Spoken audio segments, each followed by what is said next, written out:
İnsanlar acı çektikleri yerlerden kolay kolay gidemezler. Acı insanı orada tutar. Hatta acı verici deneyimlere çekilebiliriz. Çünkü insan en çok acı çektiğiyle iyileşir. İnsanı en çok yaralayan kişi en hızlı iyileştirme gücüne sahip olandır.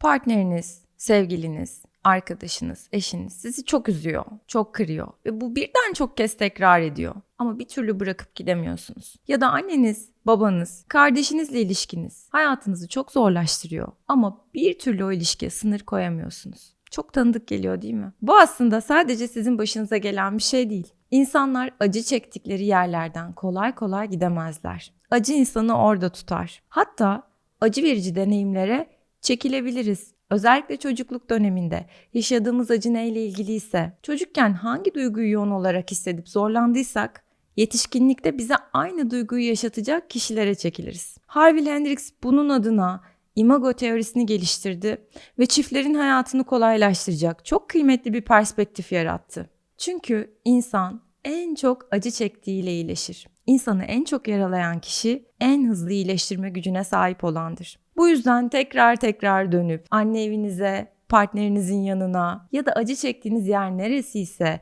oraya tamamlanmak üzere gidiyor olabilirsiniz. Hem şikayet eder, hem zorlanır, hem de hiçbir yere kıpırdayamazsınız. Çünkü bir hikaye vardır tamamlanması gereken, bir fatura vardır kesilmesi gereken, bir defter vardır kapatılması gereken. Eğer değerli olduğunuzu, sevilebilir olduğunuzu, yeterli olduğunuzu ya da özgür olduğunuzu, derdiniz neyse, sizi tetikleyen deneyim her neyse onu halledebilirseniz, o kişilerle o ilişkiyi tamamlarsanız özgürce uçabilirsiniz artık. O yüzden boşanmak isteyen, ayrılmak isteyen ya da ilişkilerine belli sınırlar getirmek isteyen kişilerle çalışırken genelde yeterince kalırsanız oradan gidebilirsiniz diye anlatırım. Yeterince kalmak demek, elinizden gelen her şeyi yaptığınızdan emin olmak demektir bazen. Ve bazen de elimizden gelenlerin toplamı bizi bir arada tutmaya yetmez.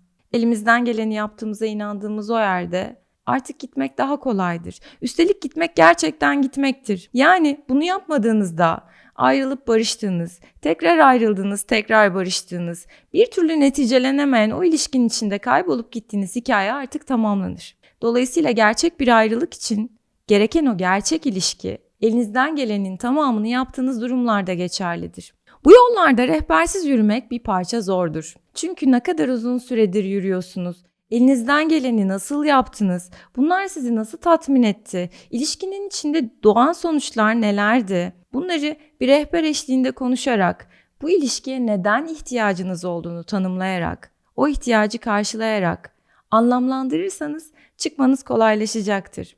10 yıl, 20 yıl, 25 yıl çok uzun sürelerde bir ilişkinin içinde kalıp hala tamamlanamamış insanlarla tanışıyorum seans odasında. Dolayısıyla bu zamandan bağımsız bir durum aslında. Bunun için sadece farkında olmak gerekiyor. 1. İlişkiye neden girdiğinizi fark etmek. Babam da bana kendimi özgür hissettirmezdi. Beni çok kısıtlardı. Her an nerede olduğumu ona açıklamak zorunda kalırdım. Büyük bir baskı vardı hissettiğim.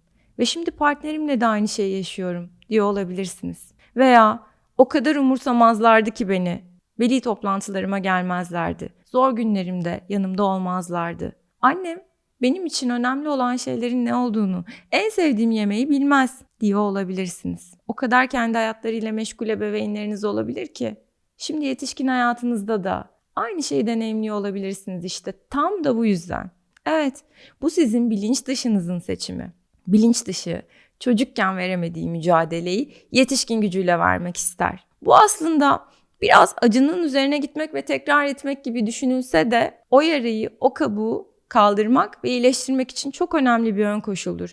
Yani bugün yaralandığınız ilişki aslında sizin iyileşmek ve çocukluk hikayenizden çıkmak için rotanız, çıkış biletiniz. O yüzden partnerinize ya da hangi ilişkide zorlanıyorsanız o ilişkiye bir de bu gözle bakın. Aslında o sizin hayatınızda güçlü olduğunuzu, sevilebilir olduğunuzu, değerli olduğunuzu anlamanız için ve artık yetişkin gücüne sahip olduğunuzu fark etmeniz için gelmiş. Bir görevli olabilir mi? Bir rehber olabilir mi? Bir kolaylaştırıcı olabilir mi? Ama böyle bir rolünün olması o hikayede sonsuza kadar kalmanız anlamına gelmez. Bunu anladıktan sonra, tamamlandıktan sonra 2 seçenek var. Birincisi, artık savaşların bittiği, güç mücadelelerinin tamamlandığı bir evrede ilişkinizi sevgi dolu yaşama fırsatını yakalarsınız. Orada artık bana bunu yaptın, beni anlamıyorsun, yalnız bıraktın, değer vermiyorsun, çok bunaltıyorsun gibi suçlayıcı ifadeler yoktur. Çünkü farklı okumaya başlarsınız. Ya da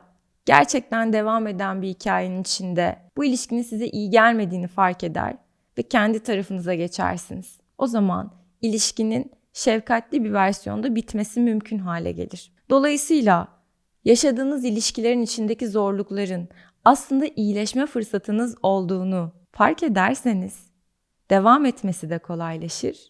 Gitmek gerekiyorsa gitmesi de mümkün ve kolay hale gelir. Bu yolculuğun hepiniz için seçimlerinizin nedenlerini fark ettiğiniz ve dolayısıyla duygularınızın sorumluluğunu alabildiğiniz bir yolculuk olarak devam etmesini ve neticelenmesini diliyorum. Umarım kolaylaştırıcı olur bu bilgiler.